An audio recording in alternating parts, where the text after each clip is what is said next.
Hi, folks. I wanted to go over one example that I did find online about a gentleman from the New York Times that runs operations for their digital side of the business, where he does talk about advertising online and the difference between that and advertising online and offline, excuse me. And towards the end, he talks about.com, an online property that they actually bought and own and operate. And he talks about the difference between the New York Times online and about.com. And he lays out the groundwork basically architecturally from a business standpoint, really how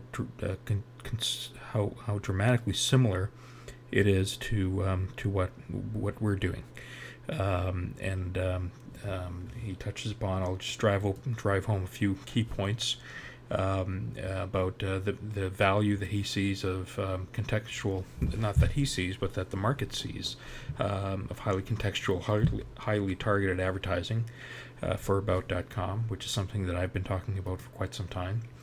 And what he quoted, what you'll hear him quoted, as saying, because of their vertical content structure, that Google AdSense being just one of the advertising networks, Yahoo's got one, and then there are some non-search engine based ones that are also really excellent. They can place highly contextual, highly verticalized advertising on these pages. That translates into high dollar value as well per ad or per click through. And he goes on to say that you can get very, very rich off of that. There's no mistaking him saying that when he does say that. You'll let you hear that directly from him. And then he just goes on to say that a lot of news stories really don't provide for contextual advertising, and it's the contextual advertising that's worth the most money.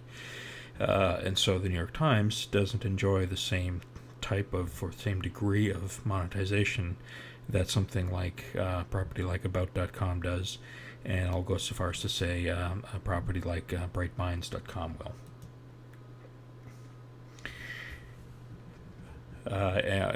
Again, on the richness part, that about.com enjoys unbelievable margins from through the ad networks such as Google AdSense.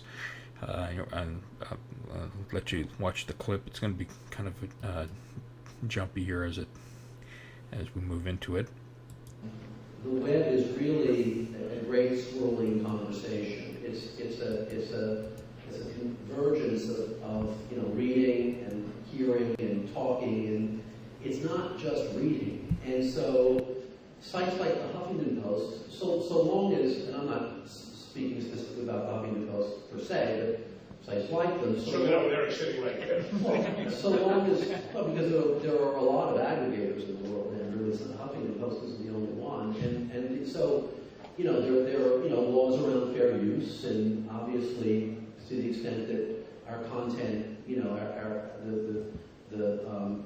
the efficacy and the copyrights that we own are respected, then the linking of one article to another or one website to another, I think, is endemic in the web itself. And so if we were to wall ourselves off from that, we could do that. A lot of people are now talking about doing that because they're frustrated with respect to their business models. But I think the only result that happens when you do that, in fact, as I tried to say during my talk, this isn't so much about social or not social, it's about closed versus open. I think we've been on a path toward ever-increasing openness over the last decade. And that really is about opening oneself up to the web. So now, obviously, if you get into a situation where the business models simply don't emerge over time, and you talk about disruptions. I mean, obviously, one of the most important disruptions is the idea that Eric raised before about declining CPMs. Someone else raised in a different panel the issues about brand advertising moving over, and I think the great question at the outset was why does a brand a media brand matter when you don't pass the brand right with the audience? All of these questions have to do with disruption. But putting all of that aside, you know, I think we've benefited greatly by having an open attitude, and we are by far the largest newspaper website in the world now, with great influence, both journalistically and financially. And so, who can argue with that? I think, You know, just listening to Eric for a moment, it strikes me that I should also mention that the New York Times Company also owns About.com, which is a very different kind of content business. And because of the way it creates content, because of the expense structure under the business, as well as the kind of content it creates, it actually can earn unbelievable margins from AdSense. So the reason I mentioned AdSense in the context of the buzz is because if you can create content at very low cost that's highly verticalized and very contextual, AdSense will monetize all day long. You'll get very rich, very rich. And so that's a big difference in between that and creating, the great content that we obviously created in the New York Times. I mean, we write an article about, the reform movement in Iran, and AdSense doesn't know what to do with that. They can't monetize it. Ad networks can't monetize it.